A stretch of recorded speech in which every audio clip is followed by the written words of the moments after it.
Welcome to the Reasonable Faith Podcast. We're so glad you're here. Kevin Harris and Dr. William Lane Craig in studio. And it immediately lit up the blogosphere when it came out a few months ago. Bill, Sam Harris, his book, The Moral Landscape. The subtitle is How Science Can Determine Human Values. That ought to get your attention right away. Not only are we looking at Sam Harris's book here, but you have a debate with him coming up scheduled in April. That's right, Kevin. I'm very excited about this. The University of Notre Dame has invited me to participate in a debate with Sam Harris on April 7th, and we'll be discussing some of these issues pertinent to the foundations of morality in theism or not. What are your thoughts on the book after looking through it? Well, it's a very interesting book. What he is arguing against are, on the one hand, those who would ground moral values and duties in God, in some transcendent source, and who therefore think that science is morally neutral. Science cannot make moral judgments. And he acknowledges this to be the majority point of view. In fact, he said this is the received opinion in intelligentsia, that science makes factual statements about what is the case, but science cannot make normative statements about what ought to be the case in a moral sense. So he's arguing against those who would try to ground morality in some transcendent standard or sphere. On the other hand, he's also arguing against those who are relativists and subjectivists and say, therefore, there are no moral values. Moral values are purely subjective. They are just the products of socio-biological evolution, and they could be quite different, and therefore, there are no objective moral values and duties. Against them, Harris wants to affirm a strong moral objectivism, that it really does make sense to talk about the good life or about things that are evil and wrong, and wants to affirm this kind of moral objectivism. And he will attempt to, therefore, take a position where he will ground moral values in science. Science will tell us or furnish us a sort of science of the good and what it means to lead the good life. It's almost like he wants to rescue what disbelief in God takes away, in a sense, or at least in the minds of many people. Who's he trying to convince here? It's like, okay, we're atheists, we're secularists, we're agnostics, but that doesn't mean we have to be a moral relativist. I think that's the aim. I think that's the aim. He wants to provide an alternative to the sort of moral nihilism that modernity has been heir to ever since Nietzsche and his declaration of the death of God. And a good many atheists like Russell and Sartre, for example, have said that in the absence of God, there are no objective moral values and duties. Ethics is basically a subjective illusion of human beings. We are primates on this little planet beset with delusions of moral grandeur about our own value and worth. And so it's against that sort of moral nihilism, I think, that Harris is reacting here. He wants to show his fellow atheists that they too can be moral objectivists. Wow. It's, once again, though, a popular book. I mean, the audience seems to be limited, but Sam Harris's books tend to sell well, and this is what he says in an interview with Amazon. He says that morality must relate at some level to the well-being of conscious creatures. That's the key. If there are more or less effective ways for us to seek happiness and to avoid misery in this world, and there clearly are, then there are right and wrong answers to questions of morality. Oh, man. Okay, see, it's all there, Kevin. It's all packed into that sentence. He equates human well-being with the good. And something that doesn't contribute to human well-being is therefore not good. And so notice the contrast between happiness and misery. And this is given a moral interpretation. So in the book, this is what he says, and I quote, "Questions about values are really questions about the well-being of conscious creatures." He says he wants to develop a science of human flourishing. And my reaction to that is to say, well, wait a minute. Why equate human flourishing with the good? Certainly, I don't have any problem with the idea that science can tell us what contributes to human flourishing, human well-being, just as it can tell us what will contribute to the well-being of corn. If you want to grow corn, then there's a whole agricultural science that will tell you how to produce the healthiest, most productive corn, what contributes to the well-being of corn, or what would contribute to the well-being of a slime mold in the laboratory, the moisture, the temperature, the nutrients that need to be present for the well-being of a slime mold. And similarly, I don't see any reason to think that science couldn't develop a science of human flourishing, what will contribute to the well-being of this primate species, Homo sapiens, on the planet Earth. But on atheism, on naturalism, I see absolutely no reason to invest that with moral value and to equate human well-being with the morally good. And this is the unspoken assumption of the book, which, so far as I can see, he doesn't attempt to justify. What is the moral landscape in Harris's view? Well, this is how he defines the moral landscape. He says the moral landscape is a space of real and potential outcomes whose peaks correspond to heights of potential well-being and whose valleys represent the deepest possible suffering. So that's just a fancy way of saying that the moral landscape is a sort of space which comprises the highs and the lows of human well-being. And the highs are when people really flourish well, and the lows, the troughs, are when people really suffer the most. And so he says the moral landscape is just this sort of graphic display of the highs and the lows of human well-being, and science can develop findings about what will contribute to the highs and the lows of human well-being, to which I would say, well, of course it can, but why think that this is a moral landscape? It seems to me that there is a fundamental assumption here that is being made that what contributes to human well-being is good and what detracts from it is bad. And in a moral sense, I see no reason to think that's true on atheism. Amazon asked him, are you saying that science can answer such questions? And he says, yes, in principle, human well-being is not a random phenomenon. Right. It depends on many factors ranging from genetics and neurobiology to sociology and economics. Right. But clearly there are scientific truths to be known about how we can flourish in this world. Wherever we can act so as to have an impact on the well-being of others, questions of morality apply. But that's the issue. Do they apply? Yeah. Why on atheism think that when questions of the flourishing of the human species arise, that this is a moral question? And here I think Harris gets away with equivocating on moral and non-moral uses of the terms good and bad. For example, he gives himself the analogy that in chess, in the game of chess, there are both objectively good moves and objectively bad moves. And I would certainly agree with that. There are good moves in chess, there are bad moves in chess that are objective. But notice, Kevin, that is not a moral use of the word good. These moves in chess are not evil, or they're not morally praiseworthy. They're good or bad with respect to the goal of winning the game.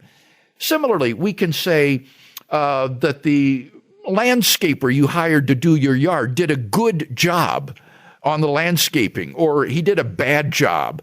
But you don't mean that in a moral sense, that there's an evil job or a morally bad job. Or we'll say that was a good argument, or that's a bad argument. But you're not saying that it's evil or morally good. There are all kinds of uses of the term good and bad, which are non-moral uses.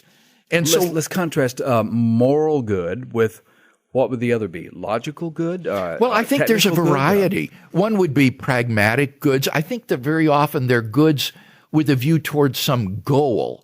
For example, if you want to win the chess game, then there are good moves and there are bad moves. Yeah, now that would just be a technical good. It's a sort of pragmatic or consequentialist use of the word, that with respect to this goal, there are things that you should do. And there wouldn't be a moral dimension to it. No, it's not a moral dimension at all. Or when you say that that's a good idea, you're not using the word good in a moral sense. Or somebody suggests another idea, you say, no, that's a bad idea. You're not condemning him as having said something morally reprobate. Yeah.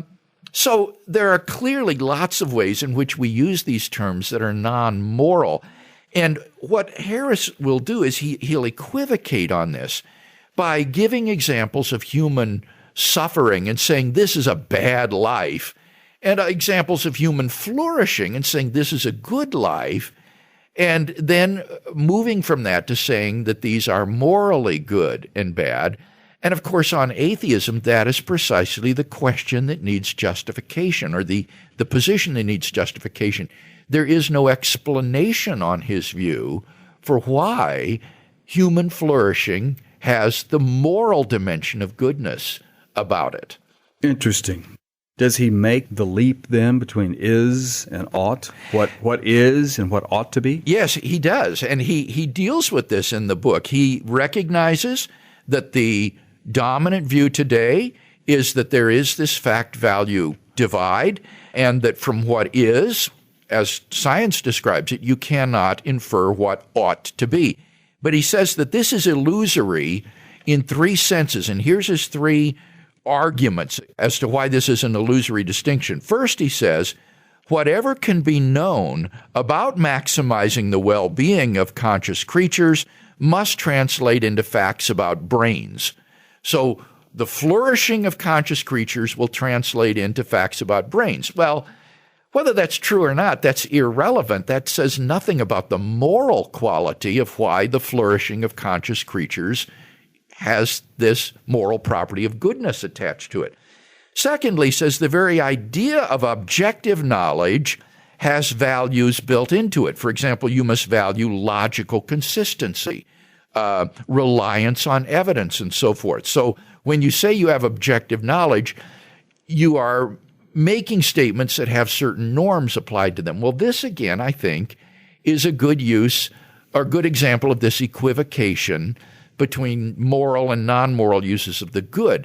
It's good to be logically consistent, but you don't mean that in an ethical sense. The person who is logically inconsistent isn't evil as a result of being inconsistent. Someone who fails to rely on the evidence is using a bad argument, but that doesn't mean he's doing something morally wrong. So he's again equivocating on these different uses of the term. And then thirdly, he says beliefs about facts and beliefs about values arise from similar processes in the brain. Well, again, that's just irrelevant. It may be the same portions of the brain, the same neural firings that bring about beliefs about facts and beliefs about values, fine, but that doesn't do anything to show that facts about what contributes to human flourishing are therefore moral facts, that this is something that is normative. So it seems to me that he has just failed to give any justification for equating the flourishing of conscious creatures with the moral good. And in fact, he says on page 12 that we should define the good as that which supports the well-being of conscious creatures. You just define it that way. And therefore, he says it makes no sense to ask whether maximizing the well-being of conscious creatures is good. It makes no sense because that's the way you've defined it. It's just stipulated. So you define it into existence. Yeah, you just define the flourishing of conscious creatures as the good, and then it makes no sense to ask, well, why is the flourishing of conscious creatures good? Right. Because you've just defined it that way. Okay. So he sees that as the stopping point then, as the end. Yeah. And I would argue, as I have in my published work, that is simply a sort of stubborn humanism, which is premature. It is arbitrary and lacks any kind of explanatory power. Man is the measure. Yes, or at least conscious beings are the measure. Yeah, so it's interesting here. There's a kind of sop thrown to the animal rightists. Conscious life is the measure. And I wondered as I read this, I thought, well, gee, I wonder why he discriminates against non-conscious forms of life. The poor non-sentient creatures get kind of left out here. I mean, after all, there is a science of what contributes to the flourishing of corn, or there's a science of what contributes to the flourishing of slime molds or conches or slugs. They kind of get left out here. There's a science of what contributes to their flourishing, but that isn't defined to be part of the good. And I wondered, well, on what basis? Again, it seems there's a sort of speciesism going on here where one is simply adopting an unjustified bias toward one's own species. So he's gone beyond man is the measure to sentient beings. Sentient life is the measure. We're privileged when we can get him. I'm curious, Bill, if we did an experiment in society for 20 years wherein we eliminated everyone over the age of 65, executed them, put them to sleep, and we saw a huge spike in quality of life as far as economics, less traffic, less healthcare cost, less burden on society and all this, and you saw this flourishing, this human flourishing all of a sudden. I think that Sam Harris would point to that and say, yeah, but these people over the age of 65 are humans and they're conscious, and we ought not do that. I'm sure he would say that. But if you just the question is, doesn't his view impel one toward that conclusion? And I think, Kevin, here we begin to see the really sinister side of this view of the moral good. He says in the book that a piecemeal account is now emerging of how human beings flourish. And it immediately occurred to me, wouldn't this lead to eugenics? Yes. Where, in order to promote the flourishing of human beings, you would practice infanticide or abortion on any children that are born with physical deformities that are hereditary, which would have eliminated someone like me, for example, who has a genetic neuromuscular disease, as well as people with other sorts of handicaps.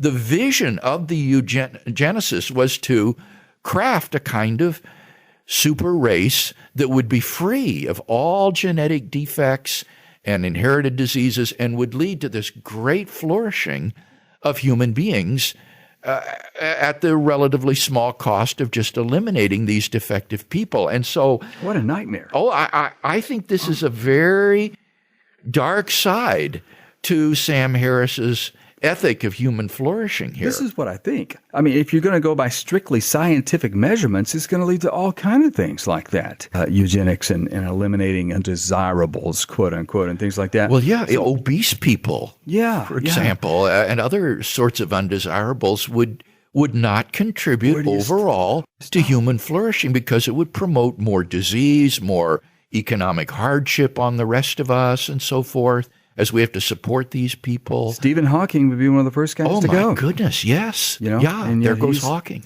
But he's right in line, it seems, with Peter Singer on a lot of things like this. He's very controversial. And I don't think he's that radical, or he's trying not to be. But what it seems to me, Bill, is that science may measure the results of certain actions. Suppose everybody in the community decided to be more loving. Mm-hmm. And we were actually able to see some spikes and peaks on a scientific graph. We were to graph that somehow. That would only be a reflection of the moral activity that took place. So it can maybe science can measure certain things, but that doesn't determine. Oh, I think we would. I see no objection whatsoever to developing a science of human flourishing as he wants to do. He seems to regard this as controversial, which is interesting. He admits we don't really have it yet. It's only piecemeal, but he's hoping that we can develop a science of what really contributes to human well-being. And that's great. I think that's fine, but I just don't see any moral dimension to that on atheism as to why that would be something that would be good. And quite the contrary, as your most recent remarks here have suggested, this is open to abuse in the most frightening of ways, in that it could lead to kind of eugenics and end-of-life issues and so forth, that where you would justify moral atrocities in the name of human flourishing. Again, it's a nightmare. Amazon asks Sam Harris, what do you think the role of religion is in determining human morality? His answer, I think it is generally an unhelpful one. Religious ideas about good and evil tend to focus on how to achieve well-being in the next life, and this makes them terrible guides to securing it in this one. Of course, there are a few gems to be found in every religious tradition, but insofar as these precepts are wise and useful, they are not, in principle, religious. You do not need to believe that the Bible was dictated by the Creator of the universe, or that Jesus Christ was His Son, to see the wisdom and utility of following the golden rule. Yeah, that's a red herring. Yeah. Of course not. We don't think that you need to believe in God or Jesus in order to discern your moral duties, or to realize that certain moral values are objective, like love and self-sacrifice for another and tolerance and so forth. And of course, that's not the argument. The argument that we're claiming is that in order to ground moral values and duties objectively, you need to have a transcendent source. They need to be grounded in God. Well, once again, this has been an attempt to rescue morality from the religious realm and put it firmly in the secular realm. And it seems at the same time missing some issues along the way. I think what it is it's one more example of how atheists blink when they stare into the face of atheism and see its consequences. So few modern atheists have the courage that Nietzsche had to look atheism in the face and understand the consequences of the death of God, and they cannot live with the sort of moral nihilism that results. And so you get these salvage operations which make gratuitous assumptions about the nature of the good and human flourishing, and therefore try to provide a kind of secular substitute for a religious foundation for morality. Here's what an Amazon reviewer said, who's an atheist. He said, of course, a belief that makes people happy is no more likely to be true than one that makes people miserable. But if you're writing a book about the importance of well-being, the book is a conversation starter, to be sure. But by the time I got to the end, I was left with no real answers and with a feeling that Harris, like everyone else, is just frantically dog-paddling to escape the quagmire of moral emptiness that's forever sucking at our postmodern minds. Wow. While tipping an intellectual bow in its direction. Here's the point where a reluctant nihilist fails to find moral direction in science and has another beer.